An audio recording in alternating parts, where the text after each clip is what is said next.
Don't adjust your screen. Detroit basketball. I'm just kidding. The Detroit Pistons have won. And I would never deprive a fan base so starved for optimism from the moment of optimism that they have right now. This is not a joke. The Detroit Pistons just got their 4th win, and I watched every second of it because I knew it was coming. The second I saw that report that said Cade Cunningham is not playing. Okay, let's not get crazy here, right? I am, how shall we say, a person who has been on my rant about Cade Cunningham pretty much like for a very long time. If you want some video evidence of that, there you go. Here's some video evidence of that. That's a year ago. I've been trying to say that Cade Cunningham is not a point guard, is not a jumbo creator, is not the type of guy that you build an offense around. And I have seen the Detroit Pistons and this fan base and everyone in the media basically create this divisive, ridiculous notion around a complete lie that the Detroit Pistons are the worst team in basketball history, sports history. First of all, they are not. I made a video about this. I understand this is a Raptors podcast. I do want to address this because I think it is Raptors adjacent. I promise at the end of it, I will tie it back to what I'm talking about with the Raptors and some of the conversations happening on Twitter today. If you follow us on X, you already know what this is about. The Detroit Pistons went in on the road, by the way, and they faced off against a fully healthy, mind you, a fully healthy Washington Wizards team with a guy who is top 10, apparently, allegedly, in all-star voting for forwards in the East. Vote.nba.com, by the way, today, 3 times the votes. Vote for Scotty Barnes. Come on. Get on it, guys. Kyle Kuzma? Really? Do you remember this moment in time when the Detroit Pistons were up in the second quarter against the Boston Celtics and managed to come down late on the road? These are road warriors. They had Cade in that game, and they absolutely flailed and fumbled, and they lost that game. Yes, I remember, because very soon after, the Raptors ended up being the team to break that streak. But do you remember this? At this point, it's like, don't be that team. Yeah, everyone's thinking it. You don't have to say it. You certainly didn't get to say it because you were on a 5-win team at that moment. And I find Schadenfreude to be, and I find irony in this, that a fully healthy Wizards team with Jordan Poole, with Tyus Jones, with Kyle Kuzma did not manage to beat a Detroit team that came in on the road without Bojan Bogdanovic and Cade Cunningham. And yes, I watched every second of it. And yes, I took notes. And yes, I have a point. And what is my point? It is that the hyper individualization, which stems from AAU, draft hype, and the eradication of any rational thought as it pertains to team basketball, has bled fans dry of their critical thinking and evaluation when it comes to the game that you supposedly love, because it goes so far beyond your parlay bets and your fantasy points, because it is impossible to suggest that the guy who scored 40 points might be the problem. Well, you know what? Every team has a 30-point scorer. If your team is bad enough, you load up the offense, someone's going to score 30. I've seen Luke Jackson score 30. I've seen Malachi Flynn win player of the month or rookie of the month in Tampa. I've seen Chris Boucher snap for like nearly 40 points. Someone's got to score. Right? That's how basketball works. But we have this obsession that if a guy puts up 25-5 or 25-5-5 and his team loses because there's a whole bunch of guys who don't put up 25-5, then he is carrying bums. Now, I want to say this just for the sake of transparency. I love Asar Thompson. I really do. I love Jalen Duren. There's a lot of players on this Pistons team that I genuinely respect as basketball players for their basketball acumen. You know who else I respect? The man of the hour, Alec Burks.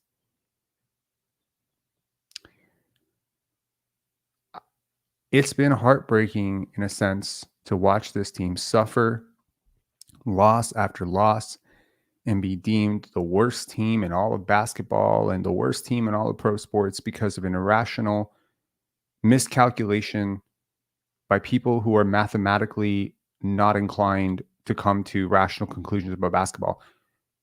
Worst, come on. They are not even close. But what has been even more heartbreaking is to see the narratives come out around it on shows such as this. Not that this show has ever piled onto that, but you listen to The Ringer, you listen to ESPN. Gosh. Get Cade Cunningham some better teammates. Get Cade some better teammates, and it'll all get better. Now, I'm not suggesting that they played this roster out. Killian Hayes, Jaden Ivey, Jalen Duren, Isaiah Stewart, and Kevin Knox, that they would win more than 12 games in a year. My question is, though, if you were the face of the franchise, if you were the marquee guy, if you're the guy who allegedly, apparently deserves 30% usage, despite the fact that you lead the league in turnovers every night, despite the fact that you're not a very efficient scorer, despite the fact that you shoot terribly from three, despite all of that, despite your occasional 40-plus point per game outbursts and your beautiful game and your smooth jumper and your smooth handle, despite all of that, I'm saying pure impact, you do not impact the game of winning basketball. So the question then becomes, if the team is like an 8 to 10 win team with you and 8 to 10 without you, then what makes you worthy of 30% usage other than marketing? And a completely completely backwards perspective on what it takes to win basketball games in the NBA or in any level. Surely the conversation does come to what basketball is in Europe, how it's taught versus how it's taught in the United States. I spent a good deal of time today, about an hour and a half, just going back and forth with Samson Folk on Twitter/X. And it was particularly as it pertains to a quote, a tweet about not understanding why people want to trade Pascal Siakam because, look, I don't want to misrepresent it. You can go look at it yourself. Gotten into enough allegedly I've been very unfair to him or something. So I'm not even going to talk about it anymore. But this concept that people say the Raptors have failed to build a team around Siakam. Sometimes you're right and sometimes you're wrong. In the case of Michael Jordan back in the 80s, yeah, you could look around and say, man, put some good players around this guy. You might win some championships. But there are certain players that putting things around them isn't really the solution. Speaking of Pistons, no one said, hey, Jeremy Grant's a really good player on this really terrible Pistons team. If only we could surround him with some help, they might be really, really good. No, everyone kind of really very early registered on that Jeremy Grant probably wasn't him. And good for Jeremy Grant because he seemed to realize it too. Pretty early. He seemed to realize it. Being the man for a bit, he just his brain kind of got over it. So it reminds me of something that Chris Boucher said, about being the man in Tampa for a couple games and realizing how difficult that was and that he really didn't have the skill set for it. There seems to be this notion, let's talk about this game for a second. I'll tell you what I observed late, and then we'll get into the Raptors portion of this because I don't want to be clickbait. I want to honor what is the point of this video, and the point of this video is the Detroit Pistons played a hell of a game tonight. I'm taking nothing away from the Detroit Pistons. They played really well, and the Wizards played like dog shit. And I really want to talk about what happened down the stretch of this game. So for starters, the Pistons played together. They got 34 points from Alec Burks, including some really big ones. He's been averaging 17 points per game over the last little stretch after starting the season out really poorly. They got competent minutes from James Wiseman and Sasser. Joe Harris didn't make a single shot. He lost every single minute he was on the court. He's really, really cooked right now. But I do want to say Killian Hayes didn't force anything, man. Didn't force anything. Allowed the ball to really go into Jaden Ivey's hands. And it's weird. It's weird, this insistence on playing Ivey off the ball because he does have a lot of on-ball strengths. And I think tonight he showed it. He's not perfect. He made a lot of mistakes for sure. He had 5 turnovers. But hey, you're used to 5-6 turnovers a game from Cade, so that's okay. But he was pretty efficient, 9 for 18, 24 points. All right, Jalen Duren, the man in the middle, 19 rebounds, 20 points. You think he wanted this? 4 assists. Jeez. He really wanted this. Isaiah Stewart, Beef Stew, 16 points, 6 rebounds, 4 assists, balanced effort. Didn't make his shots tonight. He's a better shooter than 1 for 6 from 3, I'll tell you that. Kevin Knox, 1 for 7, 5 points. Tried real hard on defense, though. So he won those minutes. And Asar Thompson, first really positive game in a long time from him. Ball was in his hands a little bit more. He made some really good passes. 14 points, 8 rebounds, 2 assists, 3 steals. Oh, man, what I wouldn't do for Asar Thompson to come to the Raptors in a Pascal Siakam trade. On the Wizards side, Kyle Kuzma, 7 for 21, 3 for 9, 21 points. Tyus Jones, 22 points. Jordan Poole, tame game from him, 16 points. Off the bench, Landry Shamet, a lot of perimeter scoring. But I'll tell you what happened late. What happened late is the Pistons played like a team, and the Wizards played like the Raptors. Facts. Sorry, not the Raptors this year. The Raptors last year. That hero ball where the ball just sticks in one guy's hands and he's kind of surveying and he draws a double team and then he tries to pedal it out and reset the offense. Kyle Kuzma was Fred VanVleet tonight. He was. And he was terrible. And I find it ironic. Why do I find it ironic? Because this is why I find it ironic. Don't be that team. No, you suck, man.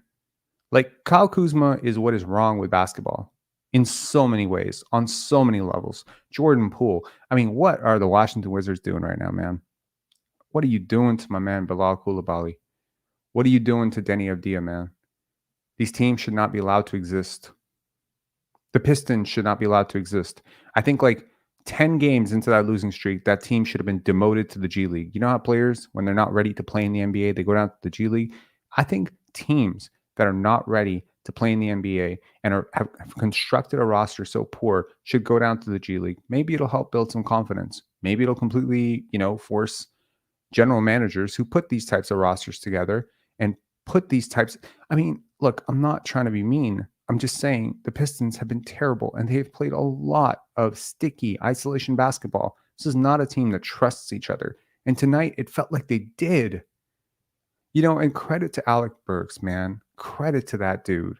You can tell that at some point he just started to really care about the people in this locker room and understand going through something like this, being in the media eye as a defending champion, having the target on your back as the 98 Bulls, it's one thing.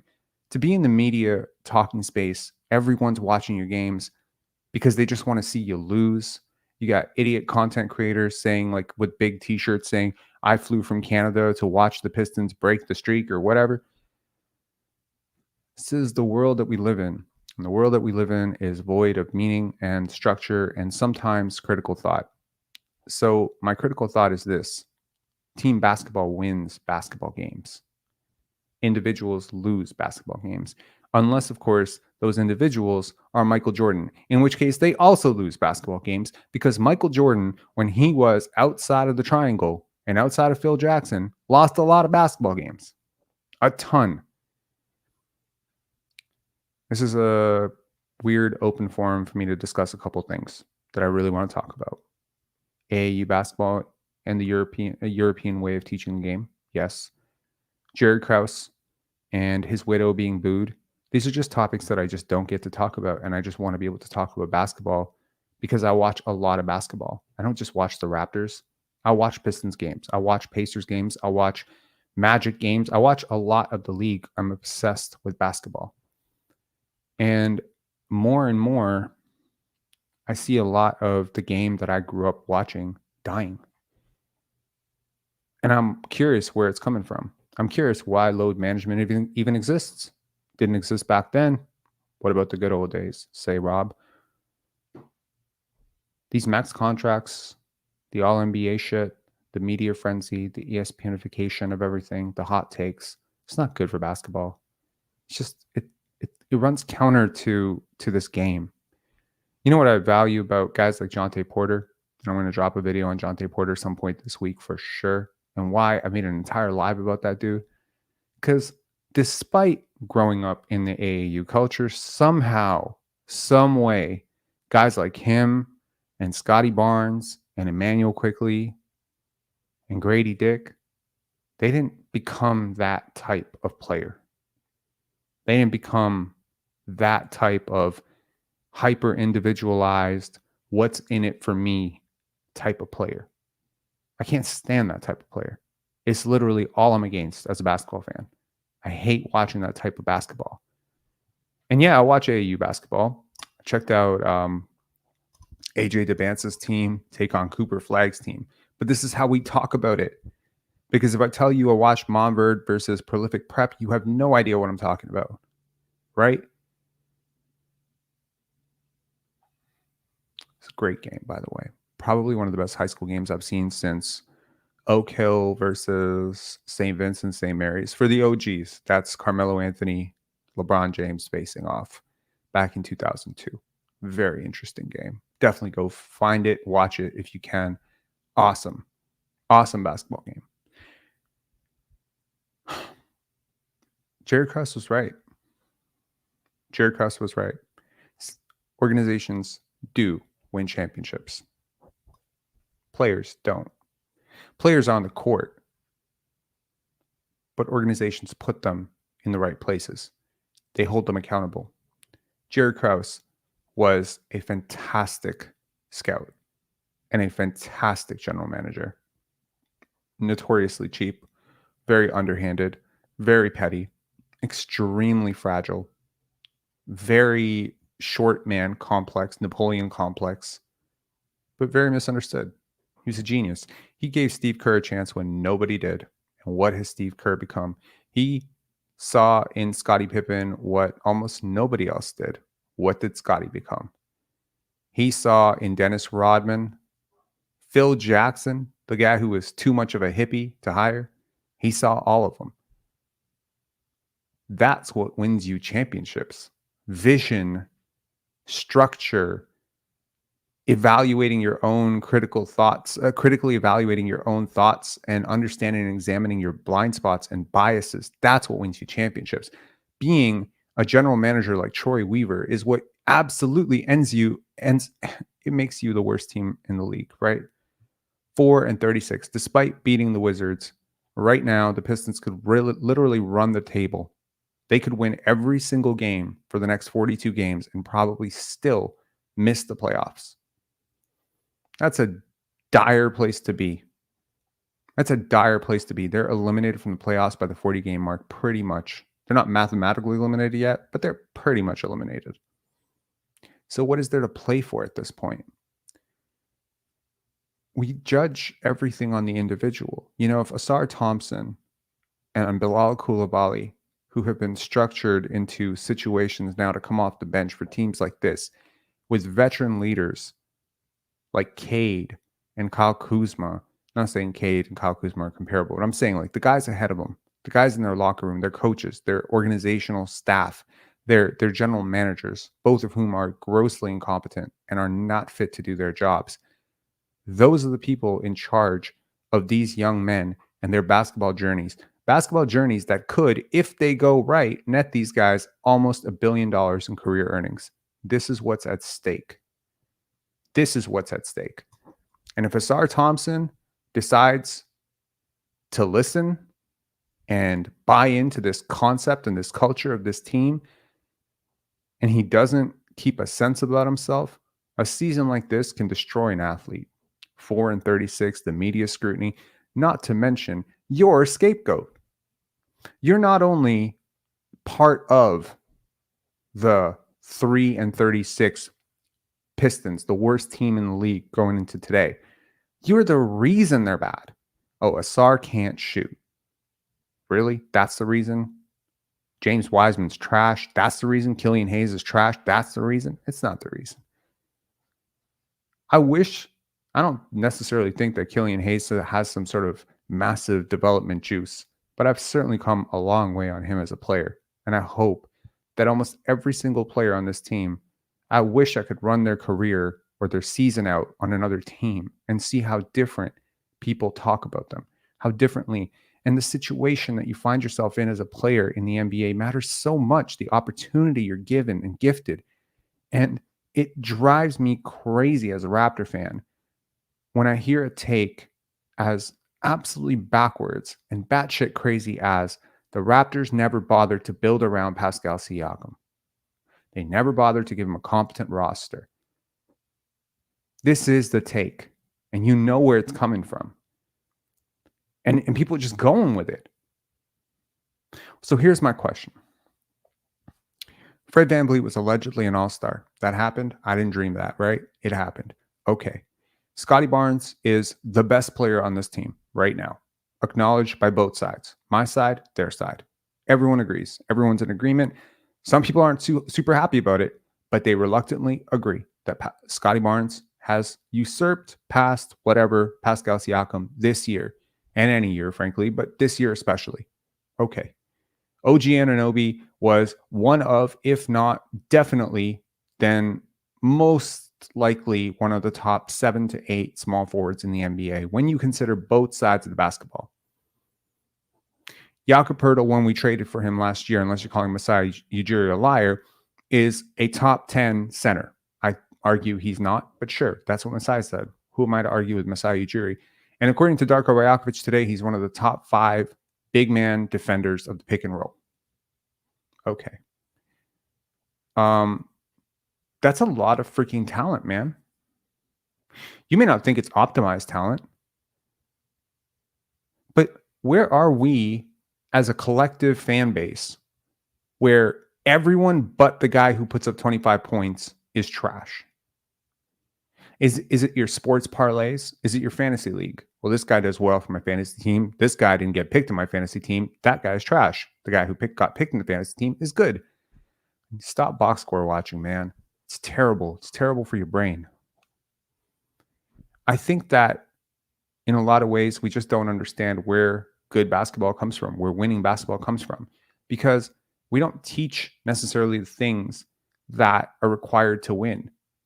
So when you see a guy doing the things that you yourself were trying to perfect as a young athlete, like dribbling the basketball, getting into the paint and doing pull-up fadeaways, the things that have been highlighted and put into highlight packages, things like dunks, things like fadeaway threes, things like buzzer beaters, things like pulling up over 3 defenders and fading away, even though it's a terrible shot and should probably be taken by 2 or 3 players ever in the rarest of circumstances. Is almost always a terrible shot.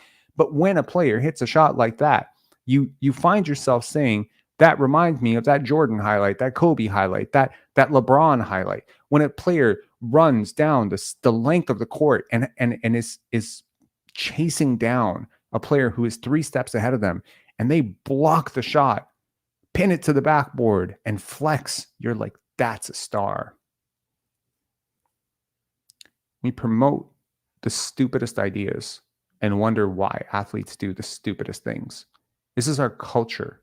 You know, if you exist in a culture that promotes flash over substance, then you shouldn't get to complain when the people you're trying to hold accountable are flashier than they are substantial. If all we do is celebrate people for their individuality, then how is it that we could ever expect those people to exist within a team dynamic? If all you want to measure a guy by is his points per game, then what incentive are you giving him to be a good teammate and set solid screens or to box out? If all you give a shit about is whether or not the guy hits 10 rebounds on your parlay, does him boxing out and letting someone else get the rebound even matter to you? In the grander context of everything, does it even fucking matter? The Pistons are bad because they have a whole bunch of people who, frankly, aren't sure what the hell the team is or who's leading the team or whether or not they exist within this team. They don't have a collective identity, and the Raptors are the same. Sure, the Raptors are much better because Scotty Barnes is a much better player than Cade, and Pascal is a much better player than Bogdanovic. But these teams exist in the same ethos or idea of hyper individualism. Individuals who consistently think about themselves before even thinking about the team dynamic. And you can bring in a lot of winning veterans. You can bring in your Alec Burks, you can bring in your Garrett Temples and your Thaddeus Youngs and your Otto Porters who really have all the right ideas about basketball and team and dynamics. But until your lead shot takers buy into if it's not my night, great. Look at Isaiah Hartenstein's reaction to the news that Mitchell Robinson is coming back this year. He was excited. He was so happy. Why? Isaiah Hartenstein is in a contract year. He's in a contract year and he is playing like the best center in basketball right now, or at least one of the 3 best centers in basketball. And he is criminally underpaid. Does money not matter to Isaiah Hartenstein? Does it not matter? Is he oblivious? This super, super smart basketball player, is he oblivious to the fact that Mitchell Robinson coming back will hurt his development, his contract value, his minutes, his status? No. He knows that the Knicks are a better team with Mitchell Robinson, so he's happy. This notion that it's not just Raptor fans or Pistons fans or really it's all fans, man. It's so many fans. This notion of this individual is apart from the criticism that I levy towards this team if the team is doing poorly. Last year was Fred. When Fred was playing well and getting 20 and 20 or whatever and putting up big numbers, or when he was running for All-Star, nobody dared to talk about his point of attack defense. Only yesterday or day before did I ever hear a notion from the mainstream media or the people that I consider mainstream connected media about Siakam's defense. I've been seeing it slip literally since game 1. Not a word. Nobody cares.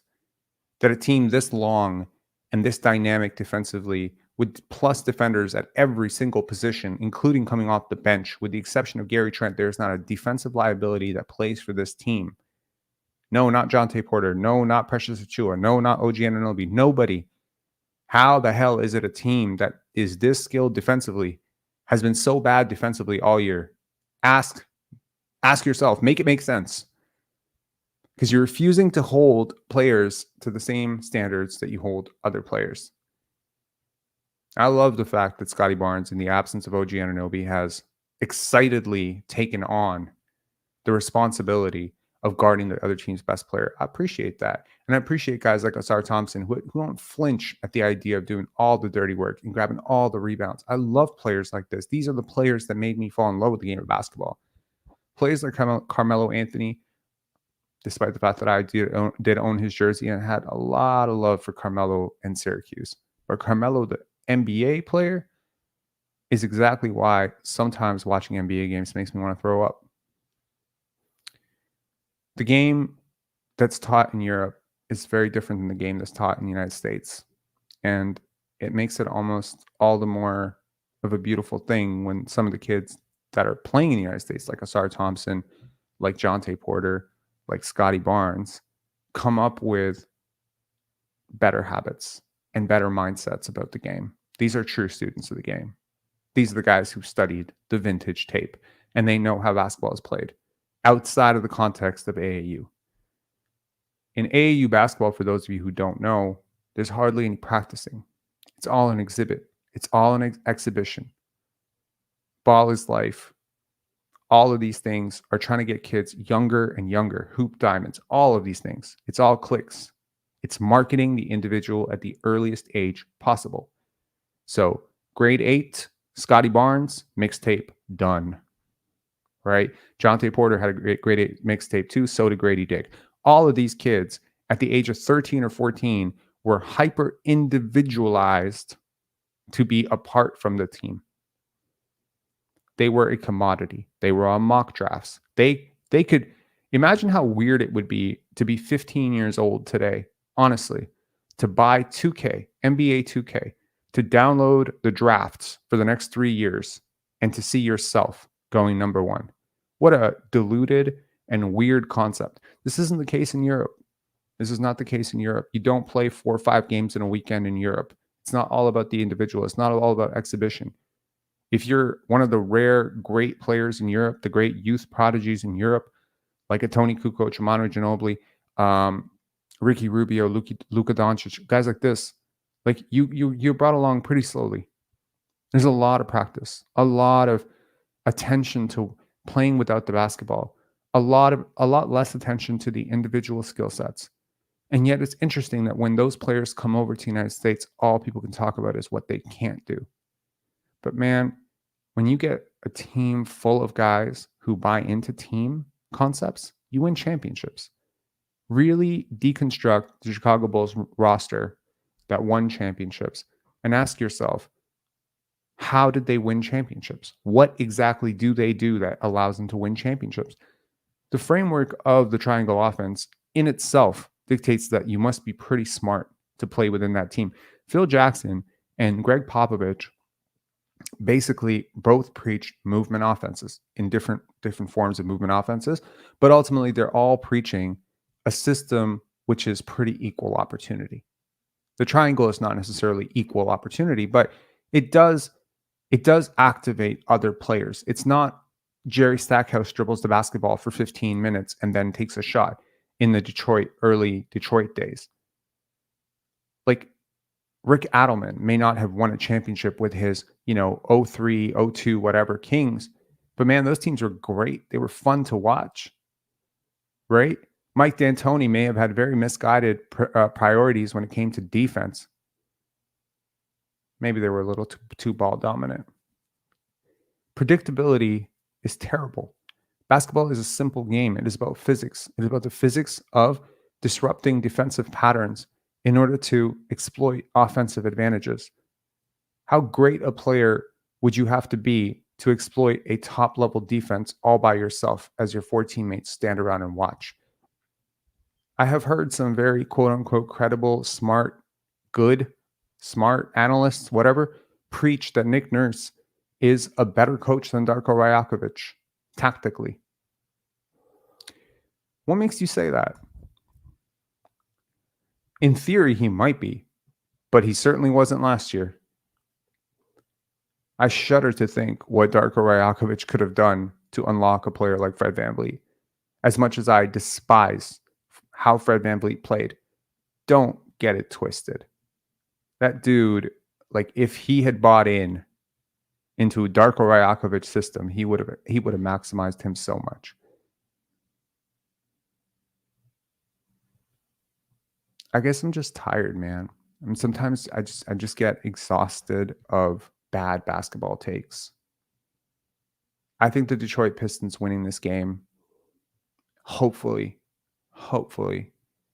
is a cause for pause.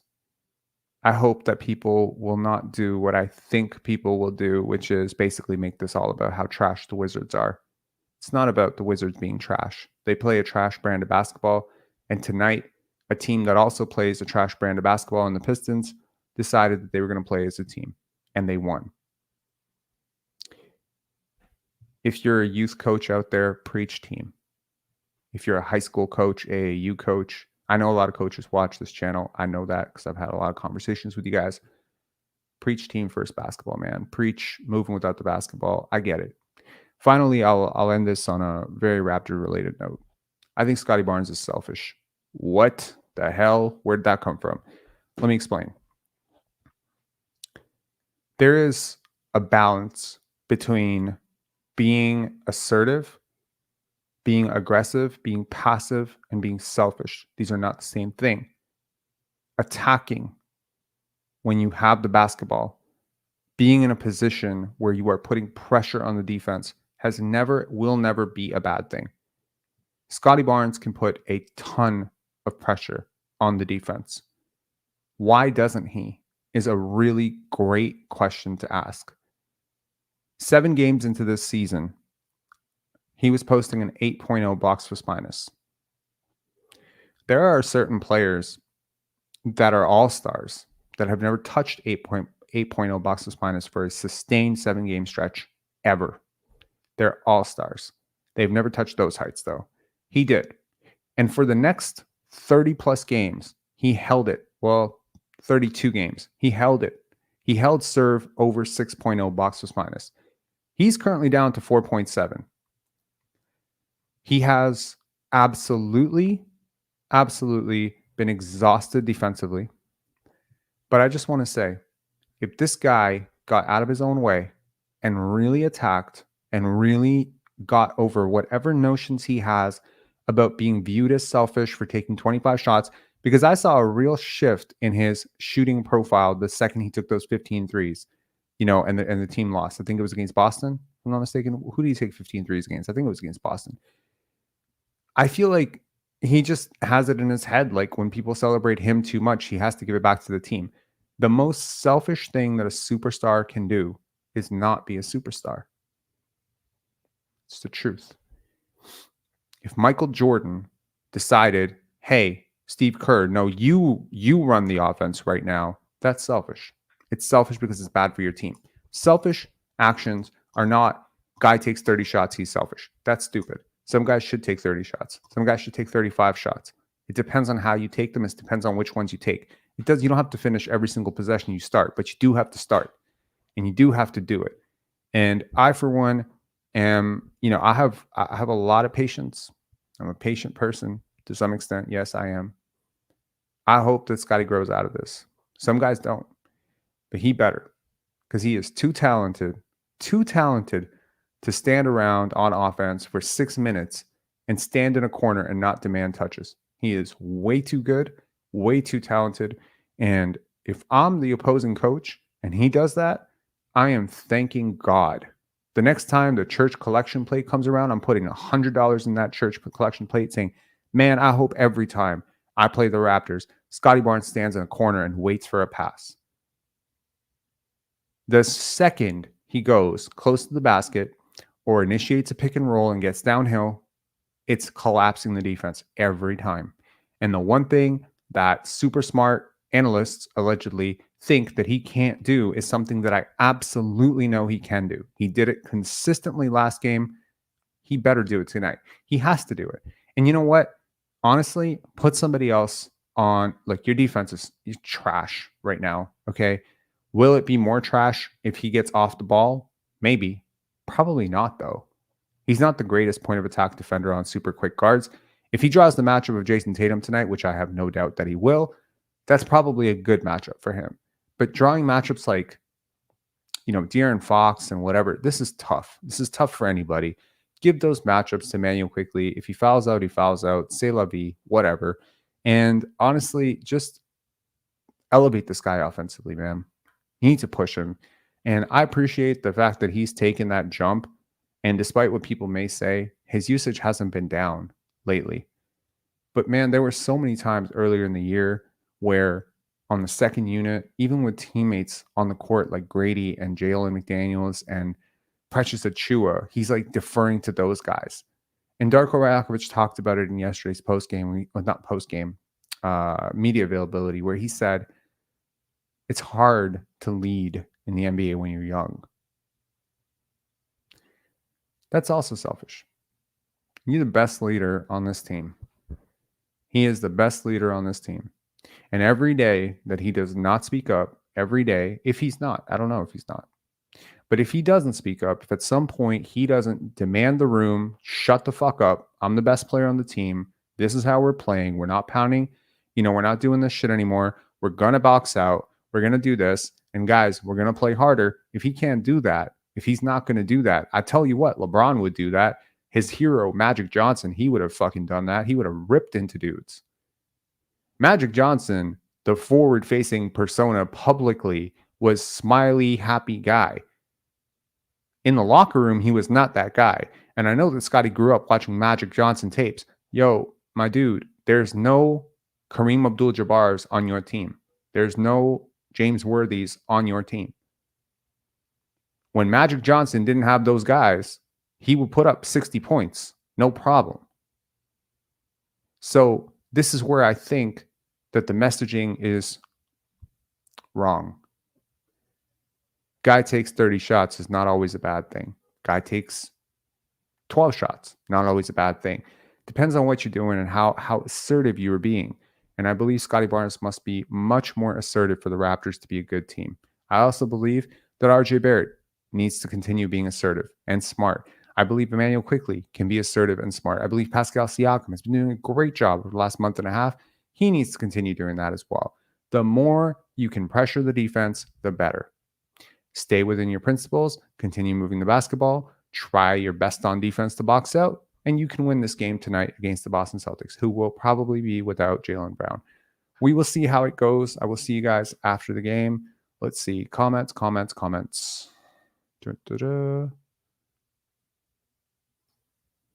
DC. Mods should ban RJ slander.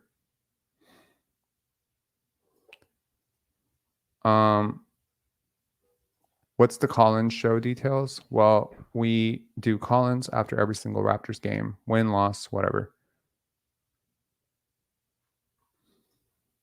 Hoodie Mellow. Rob, but a couple lives ago you said we need more controversial takes. Now you dislike bad takes. Who said? I said we need more controversial takes. Was I joking? Hoodie Mellow. That's cool, but American players are better on average than Europeans. On average, they are not. Absolutely, they are not.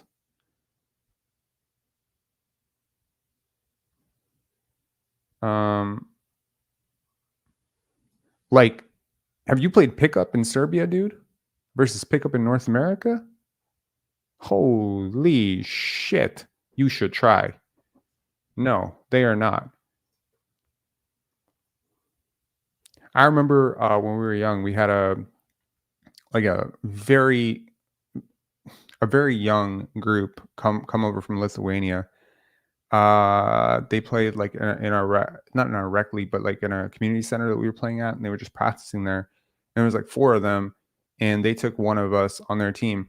And like this team ran the table on the entire gym, and they weren't like they were telling us that they're not even that good. They killed it. They were so fundamental. They shot the basketball like I don't think people realize. Yes, the top athletes, the top athletes in America, on average, the top 400 prospects, let's say in America, are probably better than the top 400 players in Europe. Like on the youth level. But go beyond that, and I think the advantage goes to Europe. And honestly, if you took the top 5, sometimes it's getting debatable. Most likely, think about it.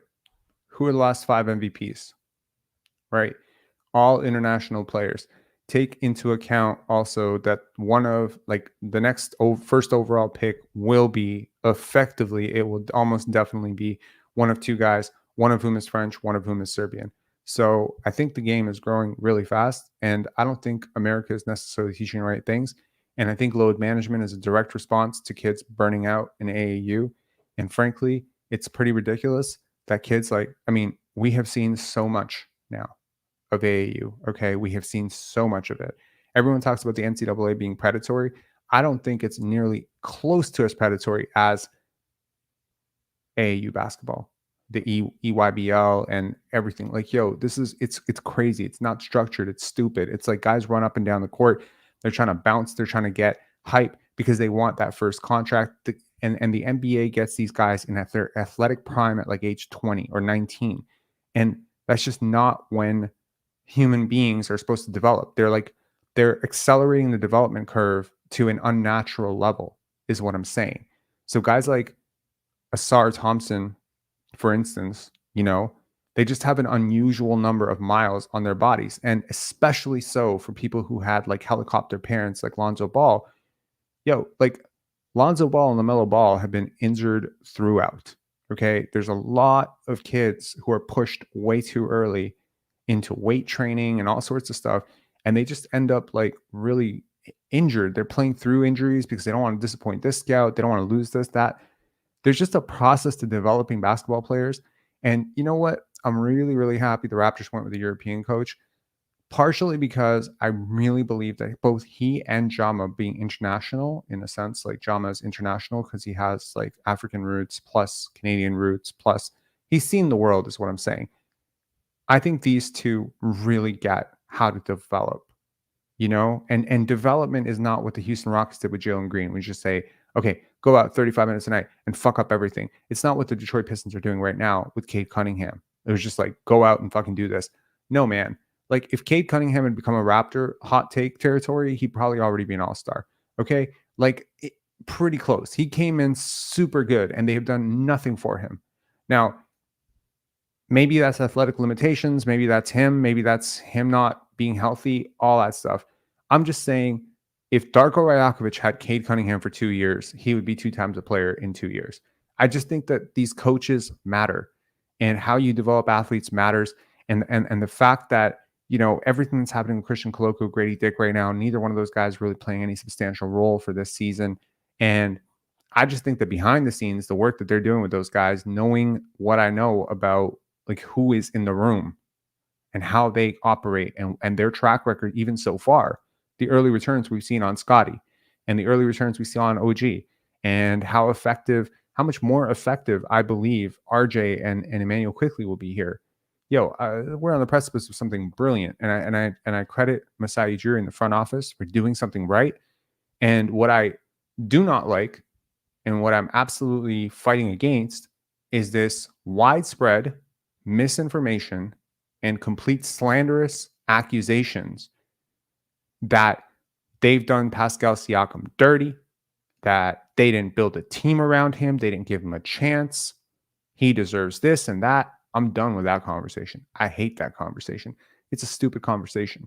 It's a stupid conversation because neither I nor the people saying this stuff have any clue what those private conversations between the two sides were. Any reporting of they ghosted Siakam, they didn't talk to Siakam, how unfair is that? Josh Lewenberg, shout outs to you. What? How do you know? Do you have his text records, or do you have Masai's phone? How do you know?